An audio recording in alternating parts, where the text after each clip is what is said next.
morning. I have just come on the court. It's earlier than I've been the last couple days, and it feels a lot cooler in the morning. I was just able to get out earlier. I don't have my wonderful daughter with me today because she is working early this morning, and so she wasn't able to come, but there are some fun things that I can do today just individually to improve my skills, and I'm going to work on ball handling skills, and I looked up a couple of YouTube tutorials that were wonderful, and I just thought these would be excellent to improve my ball handling skills. And I'm not going to video anymore my little warm-up, my stretching. The only reason that I would include that is because I wanted to show how important it was when I ran track and did gymnastics in high school. I did gymnastics and track in high school, and then I ran track for the University of Utah. We always warmed up and stretched really good because you don't want to pull muscles, you don't want to tear muscles, and you want to be able to be at your best, so it's important to stretch. And so I just wanted to make sure that it was known that, you know, at the very beginning, make sure you warm up. And so I'm going to stretch, and then I'm going to start in on, I made a list. I have this little sticky note list that I'm going to follow of different ball handling drills that I can do and practices, and it looks pretty exciting. One of the first things I'm going to practice is the finger pad practice, and that's when you toss the ball between your fingers and work with your fingers rather, you know, when you dribble, you're not going to use your palms. When you pass, you're not going to use your palms and push off with your palms. It's going to be the finger action. So practice a few of those, and also some finger or hand pounds, some pounds back and forth. So do the finger ones first.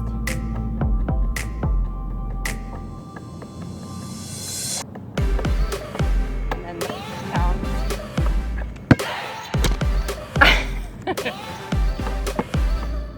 This is easier than it looks. Now that there we go. But this is why you should practice this every day, right? That's what one tutorial said. He used to practice every day these things. Now the next thing is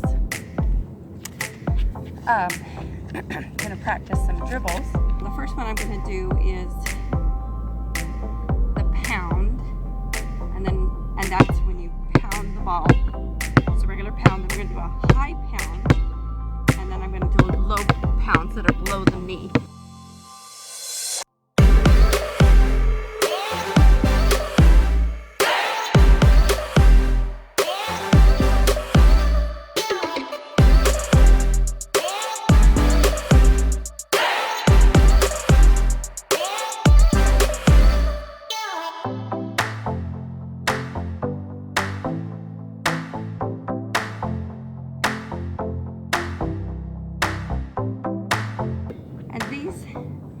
Are really good exercises to do, because if you're playing on a team and you are dribbling the ball, you want to have the skills to be able to get the ball to the other side of the court without losing it, and also to know how to manipulate the ball so that your defender doesn't steal the ball from you.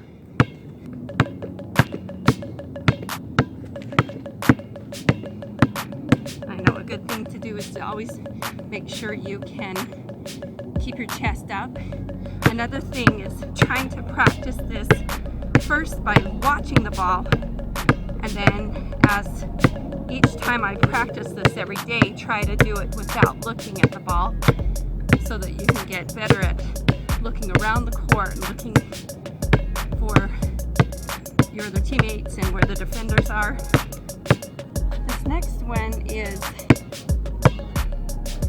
to practice wrapping the ball around your waist,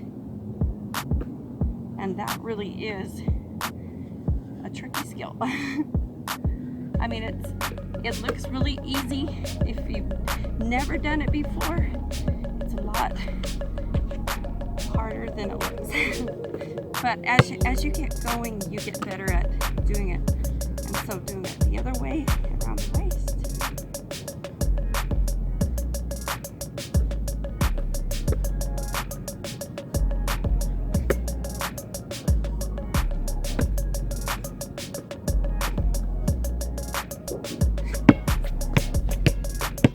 The next thing is to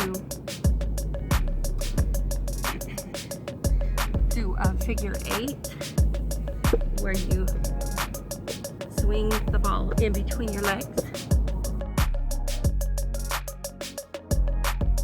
The next thing to do is around the waist with a cross dribble.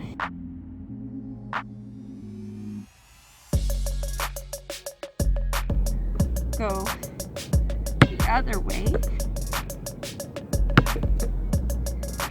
One thing about basketball, if you're only practicing with your strong hand and you're not learning how to dribble or how to shoot or how to do some of these skills with both hands, is going to be difficult on the court when you're playing a game.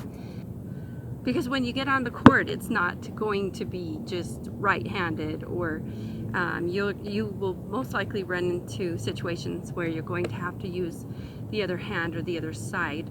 Otherwise, you will have a weakness on the court. So it's good to do both sides, both hands, and strengthen both your weak side and your strong side.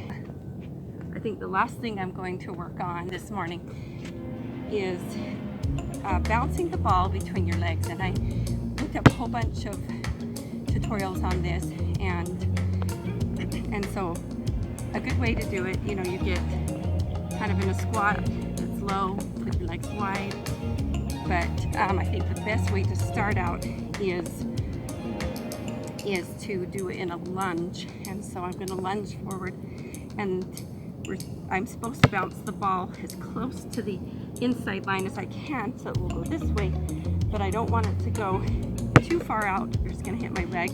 I don't want to bounce it too far out that way, or I'm going to have to reach for it.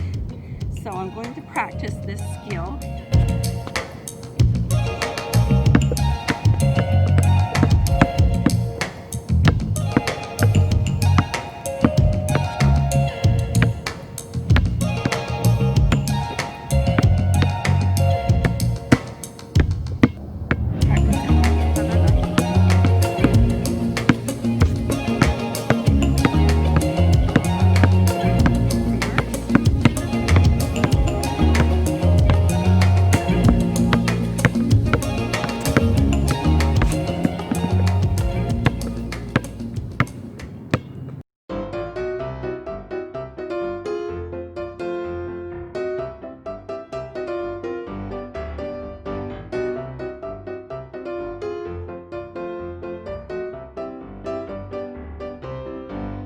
Another thing is to, once you get really comfortable doing it in between the legs, which I'm not yet.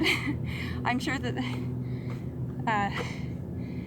ball handlers who are really good at doing that have spent hours and hours practicing that skill, and that's what I intend to do until I feel very confident with it and can do it well.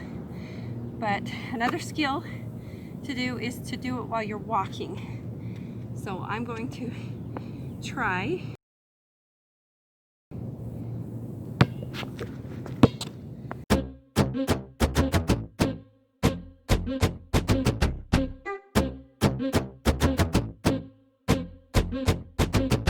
Definitely that skill is very very advanced. And I'm going to have to practice a lot to get it, to master it, to get it looking even decent. So I'm going to practice that. I'm going to practice bouncing the leg or the ball between my legs without lifting my leg up. Because I just don't think that's I don't know, lifting your leg up court skill is not. You could end up fouling someone, I think, if you kick someone. But so I'm going to practice that skill and then practice some shots. And that's what I'm going to do.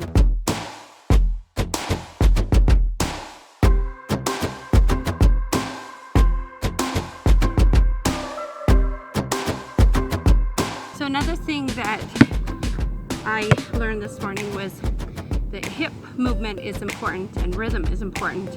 And so as you start to bounce the ball, you should get this rhythm, this hip movement. Even when you're doing in between the legs, practicing, you should be doing the hip movement because it's about rhythm and hip movement. I like those exercises, those are really good. Now I'm going to practice some shots and just work in the basket because I think that's something that needs to be done every day as well.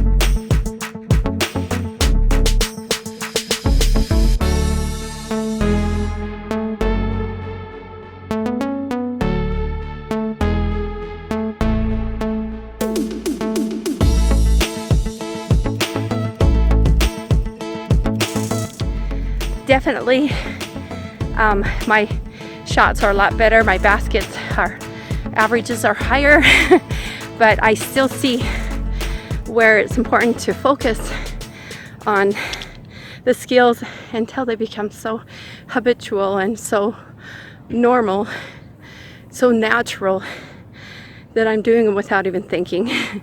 But I notice that is happening, but once in a while I lob the ball with my right arm and thrust it too far to the left of the basket. And I noticed that's what I did in bowling. I never was good at bowling because I didn't work on my straight form with the arm. I just kind of threw the ball, and if my arm was curving it or going too far to the left, that's where it would go, the ball, and I'd get a gutter ball. So I do the same thing in basketball. So some of the things that I was doing to help me hit the backboard and to make the shots, I was focusing more on creating a C shape with my arms instead of a V or a too far out, too extended one. And I was bending a little more, and I was focusing on my arm, throwing it straight and pointing to the basket with my fingers. I think I use the middle finger to point, and it works really well for me at this point. But anyways, how that is my workout for today, and usually I go home and do some sit-ups and squats and push-ups and things like that because it's important to strengthen your muscles as well as practice your skills on the court. But I will see you on Monday.